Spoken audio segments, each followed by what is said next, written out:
ജനങ്ങൾക്കൊപ്പം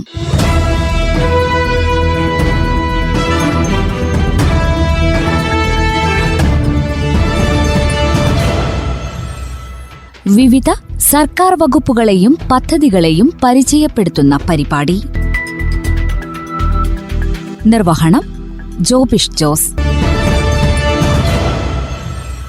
വയനാടൻ വിനോദസഞ്ചാരം.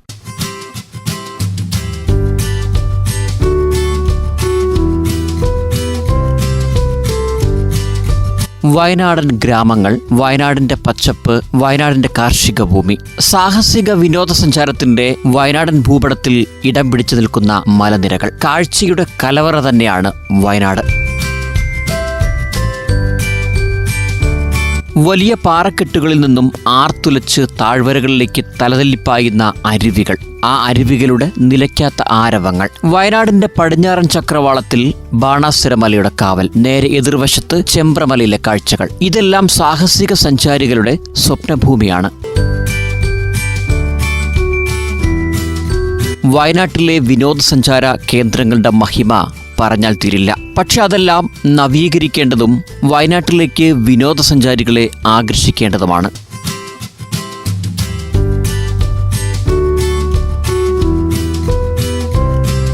ജനങ്ങൾക്കൊപ്പം എന്ന പരിപാടിയുടെ ഈ അധ്യായത്തിൽ വയനാട് ജില്ലാ ടൂറിസം പ്രൊമോഷൻ കൗൺസിലിന്റെ സേവനങ്ങളെയും വിവിധ പദ്ധതികളെയും പറ്റി കേൾക്കാം.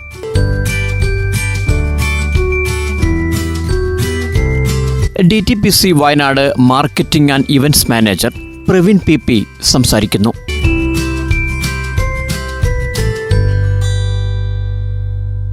സർ, നമസ്കാരം. നമസ്കാരം. എന്റെ പേര് പ്രവീൺ PP, DTPCയുടെ വയനാട് മാർക്കറ്റിംഗ് ആൻഡ് ഇവന്റ്സിന്റെ മാനേജറാണ്. DTPCയുടെ ഒരു വിഷൻ അല്ലെങ്കിൽ ഉദ്ദേശം എന്താണ്? ജില്ലയിലെ വിനോദസഞ്ചാര രംഗത്ത് കൂടുതൽ വികസന പ്രവർത്തനങ്ങൾ നടത്തുക, പുതിയ വിനോദസഞ്ചാര കേന്ദ്രങ്ങൾ കണ്ടെത്തുക, പുതിയ വിനോദസഞ്ചാര കേന്ദ്രങ്ങൾ കണ്ടെത്തി അത് വികസിപ്പിക്കുക, അതോടൊപ്പം തന്നെ ടൂറിസം രംഗത്ത് കൂടുതൽ തൊഴിലവസരങ്ങൾ യുവജനങ്ങൾക്ക് വേണ്ടി നൽകുക, ടൂറിസം കേന്ദ്രങ്ങളെ വൃത്തിയോടുകൂടി പരിപാലിക്കുക, ടൂറിസ്റ്റുകൾക്കും അതുപോലെ തന്നെ പ്രദേശവാസികൾക്കും ടൂറിസം കൊണ്ടുള്ള പരമാവധി പ്രയോജനം രേഖപ്പെടുത്തുക, അതുപോലെ തന്നെ കൂടുതൽ പ്രവർത്തനങ്ങൾ ഈ രംഗത്ത് വിനോദസഞ്ചാര മേഖലയുമായി ബന്ധപ്പെട്ടിട്ടുള്ള കൂടുതൽ പ്രവർത്തനങ്ങൾ പ്രാദേശികമായി ആസൂത്രണം ചെയ്ത് അതാത് ജില്ലകളിൽ നടപ്പിലാക്കുക എന്ന ലക്ഷ്യത്തോടു കൂടിയിട്ടാണ് ജില്ലാ ടൂറിസം പ്രൊമോഷൻ കൗൺസിലുകൾ രൂപീകൃതമായിട്ടുള്ളത്. ഇനി നമുക്ക് DTPCയുടെ ഒരു ഘടനയെ പറ്റി പറയാം. വയനാട് ജില്ലയിൽ DTPC ഉണ്ട്. അതുപോലെ തന്നെ കേരളത്തിൽ 1988 ജില്ലാ ടൂറിസം പ്രൊമോഷൻ കൗൺസിലുകൾ രൂപീകൃതമാകുന്നത്. കേരളത്തിലെ 14 ജില്ലകളിലും ജില്ലാ ടൂറിസം പ്രൊമോഷൻ കൗൺസിലുകൾ DTPCകൾ രൂപീകൃതമായിട്ടുണ്ട്. ഓരോ ജില്ലയിലും പ്രത്യേകമായി ആ ജില്ലയുടെ ടൂറിസം വികസനം നടപ്പിലാക്കുക, ആ ജില്ലയിലെ ടൂറിസം രംഗത്ത് പുതിയ മുന്നേറ്റങ്ങൾ ഉണ്ടാക്കുക എന്ന ലക്ഷ്യത്തോടു കൂടിയാണ് സംസ്ഥാന സർക്കാർ ജില്ലാ ടൂറിസം പ്രൊമോഷൻ കൗൺസിൽ ആരംഭിച്ചിട്ടുള്ളത്. അതാത് ജില്ലകളിലുള്ള ജില്ലാ കളക്ടർമാര് ആണ് DTPCയുടെ ചെയർമാൻ. അതോടൊപ്പം ജില്ലാ കളക്ടർ ചെയർമാനായിക്കൊണ്ടുള്ള എക്സിക്യൂട്ടീവ് കമ്മിറ്റിയും ഗവേണിംഗ് ബോഡിയുമാണ് DTPCയുടെ കാര്യങ്ങൾ നിയന്ത്രിക്കുന്നത്. DTPCയിലൂടെ ലഭിക്കുന്ന സേവനങ്ങൾ എന്തൊക്കെയാണ്, അല്ലെങ്കിൽ പദ്ധതികൾ എന്തെങ്കിലും ഉണ്ടോ? വയനാട് ജില്ലയിലെ ടൂറിസം പ്രൊമോഷൻ കൗൺസിൽ പ്രധാനമായിട്ടും കേന്ദ്രീകരിച്ചിരിക്കുന്നത് ജില്ലയിലെ വിവിധ വിനോദസഞ്ചാര കേന്ദ്രങ്ങളുടെ പരിപാലനം നടത്തുക എന്നതിലാണ് കൂടുതൽ ശ്രദ്ധ കേന്ദ്രീകരിച്ചിരിക്കുന്നത്. ജില്ലയിലെ ഏകദേശം 13ഓളം ടൂറിസം കേന്ദ്രങ്ങൾ വയനാട് ജില്ലാ ടൂറിസം പ്രൊമോഷൻ കൗൺസിലാണ് പരിപാലിപ്പിക്കപ്പെട്ടിരുന്നത്. അതിൽ പ്രധാനമായും പൂക്കോട് തടാകം, എടക്കൽ ഗുഹ, കർണാട് തടാകം, കുറുവ ദ്വീപ് തുടങ്ങിയ പ്രധാനപ്പെട്ട ടൂറിസം കേന്ദ്രങ്ങൾ അതിൽ ഉൾപ്പെടുന്നുണ്ട്. അതേപോലെ കാന്തൻപാറ വെള്ളച്ചാട്ടം, Priyadarshini tea and views, Wayanad heritage museum Ambalavayal തുടങ്ങിയ നിരവധി, ടൗൺ സ്ക്വയർ സുൽത്താൻ ബത്തേരി, അങ്ങനെ നിരവധി ടൂറിസം കേന്ദ്രങ്ങൾ ജില്ലയിൽ ജില്ലാ ടൂറിസം പ്രൊമോഷൻ കൗൺസിൽ പരിപാലിച്ച് വരുന്നുണ്ട്. ഇതിനോടൊപ്പം തന്നെ ടൂറിസം മാർക്കറ്റിംഗിന് വേണ്ടിയിട്ട് സംസ്ഥാനത്തിനകത്തും അതുപോലെ സംസ്ഥാനത്തിന് പുറത്തും വിവിധ ട്രാവൽ മാർട്ടുകളും ടൂറിസം ഫെയറുകളിലും വയനാട് ജില്ലാ ടൂറിസം പ്രൊമോഷൻ കൗൺസിൽ പങ്കെടുക്കാറുണ്ട്. ജില്ലയെക്കുറിച്ചുള്ള ടൂറിസം രംഗത്തെക്കുറിച്ചുള്ള വിവരങ്ങൾ രാജ്യത്തിന്റെ വിവിധ ഭാഗങ്ങളിലേക്ക് എത്തിച്ചുകൊണ്ട് കൂടുതൽ വിനോദസഞ്ചാരികളെ വയനാട് ജില്ലയിലേക്ക് എത്തിക്കുക എന്ന ഉദ്ദേശത്തോടു കൂടിയാണ് ഇത്തരം ട്രാവൽ മാർട്ടുകളിലും ഫെയറുകളിലും ഒക്കെ മാർക്കറ്റിംഗിന്റെ ഭാഗമായി DTPC പങ്കെടുത്തുകൊണ്ടിരിക്കുന്നത്. വയനാട്ടിലെത്തുന്ന വിനോദസഞ്ചാരികൾക്ക് വയനാട് എന്ന പേര് തന്നെ ആകർഷണീയമാണ്. ഒപ്പം വയനാടിന്റെ പ്രകൃതി ഭംഗിയും തീർച്ചയായും ഉണ്ട്. അതിനോടൊപ്പം തന്നെ സാറ് നേരത്തെ സൂചിപ്പിച്ച പല വിനോദസഞ്ചാര കേന്ദ്രങ്ങളും കാലാനുസൃതമായി രൂപമാറ്റം വരുത്തിയിട്ടുണ്ടോ? മാത്രമല്ല രാത്രിയിൽ അവരെ എൻഗേജ് ചെയ്യിക്കാൻ, എന്റർടൈൻ ചെയ്യിക്കാനുള്ള മാർഗങ്ങൾ DTPC ആസൂത്രണം ചെയ്യുന്നുണ്ടോ? തീർച്ചയായിട്ടും. നമുക്കറിയാം വയൽനാട് എന്ന ഇതിൽ നിന്നാണ് വയനാട് എന്ന പേരുണ്ടായത്. ലാൻഡ് ഓഫ് പാഡി ഫീൽഡും എന്ന് നമ്മൾ പറയും. അതോടൊപ്പം തന്നെ ലാൻഡ് ഓഫ് സ്പൈസി ഹിൽസ്, സുഗന്ധവ്യഞ്ജനങ്ങളുടെ ഒരു താഴ്വരയായിട്ടും നമ്മൾ വയനാടിനെ ആ രീതിയിൽ നമ്മൾ മാർക്കറ്റ് ചെയ്യാറുണ്ട്. ഒരു ടാഗ് ലൈൻ നമ്മൾ കൊടുത്തിട്ടുണ്ട്. ഇപ്പൊ നമ്മൾ ഏറ്റവും പുതിയ ഒരു ടാഗ് ലൈനിൽ വയനാടിനെ പ്രൊമോട്ട് ചെയ്യുന്നത് വയനാട് വേ ബിയോണ്ട് എന്നൊരു ടാഗ് ലൈനിലാണ്. അതായത് വയനാട് നമ്മുടെ വയൽക്കപ്പുറം, അത് നമ്മൾ ഒരു കണ്ടിട്ടുള്ള നമ്മുടെ വയനാടിനപ്പുറം ഇനിയും കാഴ്ചകളേറെയുള്ള ഒരു ഭൂപ്രദേശം എന്ന രീതിയിലേക്കാണ് വയനാട് നമ്മൾ വിഭാവനം ചെയ്തു വരുന്നത്. ഇനിയും ഹിഡൻ ഡെസ്റ്റിനേഷൻസ് കണ്ടെത്താനുള്ള ഒരുപാട് സ്ഥലങ്ങൾ, വിനോദസഞ്ചാര കേന്ദ്രങ്ങൾ വയനാട്ടിലുണ്ട്. ഒരുപാട് ഡെസ്റ്റിനേഷൻ നമ്മൾ കണ്ടെത്തി വികസിപ്പിച്ചു കൊണ്ടുവന്നിരിക്കുകയാണ്. ഇനിയും ഒരുപാട് ഹിഡൻ ഡെസ്റ്റിനേഷൻസ് വയനാട്ടിലുണ്ട്. രാത്രികാലങ്ങളിലുള്ള വിനോദസഞ്ചാരം നമ്മൾ പ്രോത്സാഹിപ്പിക്കുന്നതിന് വേണ്ടിയിട്ടുള്ള പ്രത്യേക പരിപാടികളും DTPC ആസൂത്രണം ചെയ്തിട്ടുണ്ട്. കേരളത്തിലെ KSRTC ബഡ്ജറ്റ് ടൂറിസം സെല്ലുമായിട്ട് സഹകരിച്ചുകൊണ്ട് വയനാട്ടിലെ ചീങ്ങേരി മല എന്ന് പറയുന്ന പ്രധാനപ്പെട്ട ഒരു ട്രക്കിംഗ് ഡെസ്റ്റിനേഷൻ അമ്പലവേലിനടുത്താണ് സ്ഥിതി ചെയ്യുന്നത്. അവിടെ നൈറ്റ് ട്രക്കിംഗ് DTPC ആരംഭിച്ചിട്ടുണ്ട്. അത് KSRTCയിൽ മുഖാന്തരമാണ് ഇപ്പോൾ നമ്മൾ നടത്തി വരുന്നത്. 6 മാസക്കാലം KSRTC മാത്രം മുഖാന്തരമാണ് അത് ചെയ്യുന്നത്. അതിനുശേഷം പൊതുജനങ്ങൾക്കും കൂടി നേരിട്ട് വന്ന് കേന്ദ്രം സന്ദർശിക്കുന്നതിന് വേണ്ടി സാധിക്കും. ഇപ്പോൾ KSRTC മുഖാന്തരം KSRTCയിലെ നൈറ്റ് ട്രക്കിംഗ് ചീങ്ങേരി എന്ന് പറയുന്ന പാക്കേജ് എടുത്തുകൊണ്ട് ആളുകൾക്ക് ചീങ്ങേരി മലയിൽ വന്ന് രാത്രിയിൽ ട്രക്കിംഗ് നടത്തി മലയുടെ മുകളിലെത്തി കാഴ്ചകൾ ആസ്വദിച്ച് തിരിച്ചു മടങ്ങുന്നതിന് വേണ്ടിയുള്ള സംവിധാനം നമ്മൾ ഏർപ്പെടുത്തിയിട്ടുണ്ട്. ഇതോടൊപ്പം തന്നെ സുൽത്താൻ ബത്തേരിയിലുള്ള DTPCയുടെ ടൗൺ സ്ക്വയർ എന്ന് പറഞ്ഞ പാർക്കിലും അതുപോലെ തന്നെ മാനന്തവാടിയിലുള്ള DTPCയുടെ പഴശ്ശി പാർക്ക് രാത്രി 8 മണി വരെ വിനോദസഞ്ചാരികൾക്ക് സന്ദർശിക്കുന്നതിന് വേണ്ടിയിട്ടുള്ള സൗകര്യങ്ങളും അതിനു വേണ്ടിയിട്ടുള്ള അടിസ്ഥാന സൗകര്യങ്ങളായ വെളിച്ചമൊക്കെ നമ്മൾ അവിടെ ഏർപ്പെടുത്തിയിട്ടുണ്ട്. വയനാട്ടിലെത്തുന്ന വിനോദസഞ്ചാരികൾ തന്നെ പുതിയ വിനോദസഞ്ചാര കേന്ദ്രങ്ങൾ കണ്ടുപിടിക്കുന്നതായിട്ട് ശ്രദ്ധയിൽപ്പെട്ടിട്ടുണ്ട്. ഉദാഹരണമാണ് കുറുമ്പാലക്കോട്ട മല. കോട്ടത്തറ പഞ്ചായത്തിലും പനമരം പഞ്ചായത്തിലും കൂടെ വ്യാപിച്ചു കിടക്കുന്ന ഒരു മലയാണ്. ഒരുപാട് വിനോദസഞ്ചാര സാധ്യതകളുള്ള മല കൂടിയാണ്. ആ പ്രദേശം തീരെ ഉൾഗ്രാമങ്ങളാണ്. അവിടെയൊക്കെ വികസനത്തിന് കാരണമാകുന്ന ഒരു മല തന്നെയാണ്. ഈ മലയിൽ കുറച്ച് വർഷങ്ങളായി ധാരാളം വിനോദസഞ്ചാരികൾ എത്തുന്നു.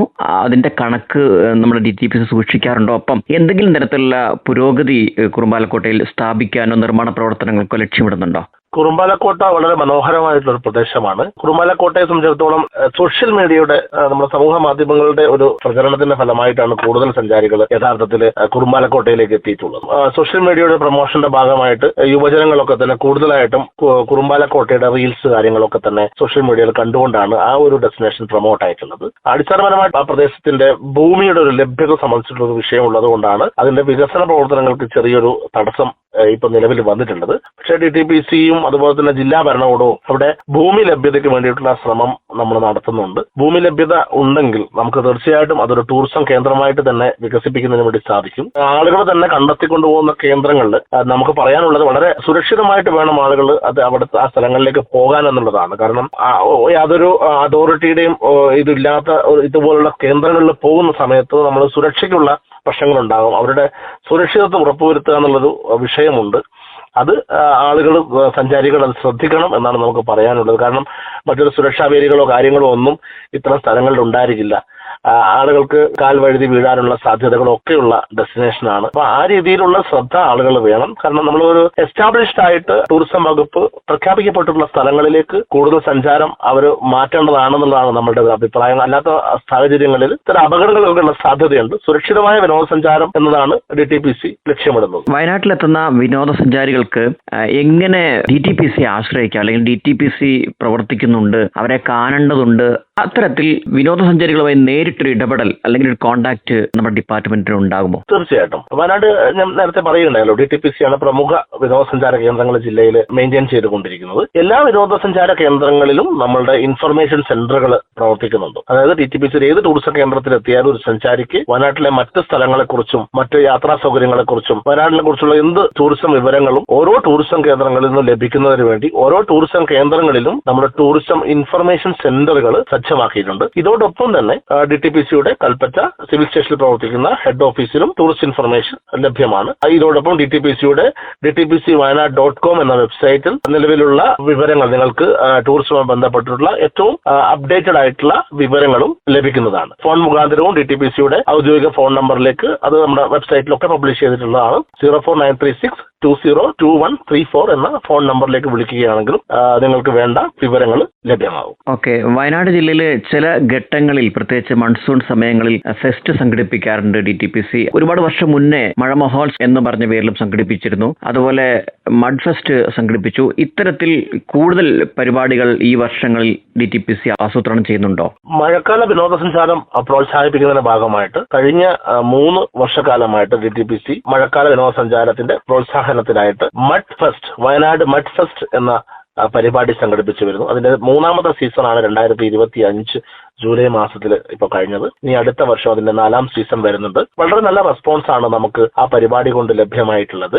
വയനാട്ടിലേക്ക് എത്തുന്ന സഞ്ചാരികൾക്ക് മഴക്കാലങ്ങളിൽ കൃത്യമായിട്ട് അവർക്ക് എത്തുമ്പോൾ ഇത്തരത്തിലുള്ള മഴക്കാല വിനോദങ്ങൾ കണ്ട് ആസ്വദിക്കുന്നതിലും അതിൽ പങ്കാളികളാകുന്നതിന് വേണ്ടിയിട്ടുള്ള അവസരം നമ്മൾ ഇത്തരം മഡ് ഫെസ്റ്റുകളിലൂടെ കൊടുക്കുന്നുണ്ട്. മഡ് ഫുട്ബോൾ മുതൽ അതുപോലെ തന്നെ മഡ് വോളിബോൾ, മഡ് വടംവലി, മൺസൂൺ ട്രക്കിംഗ്, മൺസൂൺ കയാക്കിംഗ് പോലെ തുടങ്ങിയ നിരവധി കായിക ഇനങ്ങൾ നമ്മൾ ഇതിന്റെ ഭാഗമായിട്ട് കൂട്ടിച്ചേർത്തിട്ടുണ്ട്. അതുപോലെ തന്നെ കൾച്ചറൽ ഇവന്റ്സും ഇതിന്റെ ഭാഗമായിട്ടുണ്ട്. അപ്പോൾ അതൊരു വയനാട്ടിലെത്തുന്ന സഞ്ചാരിക്ക് മഴക്കാലത്ത് ഇവിടെ എത്തി നല്ലപോലെ മഴ ആസ്വദിച്ചുകൊണ്ട് മഴക്കാല വിനോദങ്ങളിൽ ഏർപ്പെടുന്നതിന് വേണ്ടിയിട്ടുള്ള ഒരു അവസരമായിട്ട് ഈ മഡ് ഫെസ്റ്റ് മാറിയിട്ടുണ്ട്. ഇതോടൊപ്പം തന്നെ മറ്റ് പരിപാടികളും ഓണാഘോഷ പരിപാടികൾ ഇപ്പോൾ ഏറ്റവും കഴിഞ്ഞ മാസമായിരുന്നു ജില്ലയിൽ വിപുലമായ ഓണാഘോഷ പരിപാടികൾ ടൂറിസം വകുപ്പിന്റെ നേതൃത്വത്തിൽ സംസ്ഥാന സർക്കാരിന്റെ സാമ്പത്തിക സഹായത്തോടെ DTPC എല്ലാ മേഖലയിലും ഓണാഘോഷ പരിപാടികൾ സംഘടിപ്പിക്കുകയുണ്ടായി. വരും മാസങ്ങളിൽ ഇപ്പോൾ ഒക്ടോബർ മാസത്തിൽ ആദ്യവാരം നമുക്കറിയാം പൂജ അവധിയാണ്, പൂജ ഹോളിഡേയ്സ് ആണ്, മഹാനവമി. ആ സമയങ്ങളിൽ ഒരാഴ്ച നീണ്ടു നിൽക്കുന്ന വയനാട് ഉത്സവ് എന്ന പരിപാടി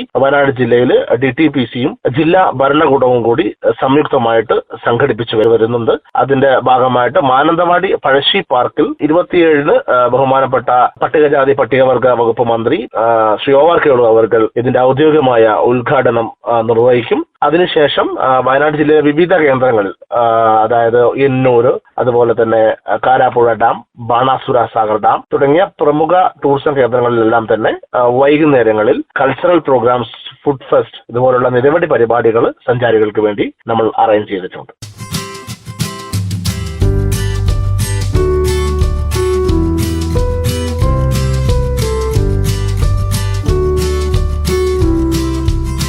ശ്രോതാക്കൾ കേട്ടത് വയനാട് ജില്ലാ ടൂറിസം പ്രൊമോഷൻ കൗൺസിലിന്റെ സേവനങ്ങളെയും പദ്ധതികളെയും പറ്റിയാണ്.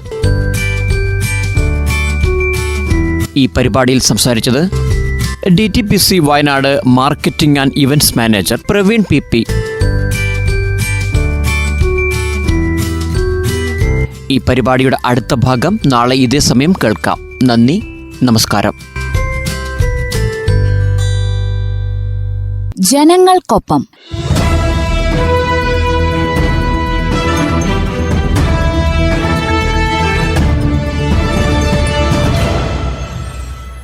വിവിധ സർക്കാർ വകുപ്പുകളെയും പദ്ധതികളെയും പരിചയപ്പെടുത്തുന്ന പരിപാടി.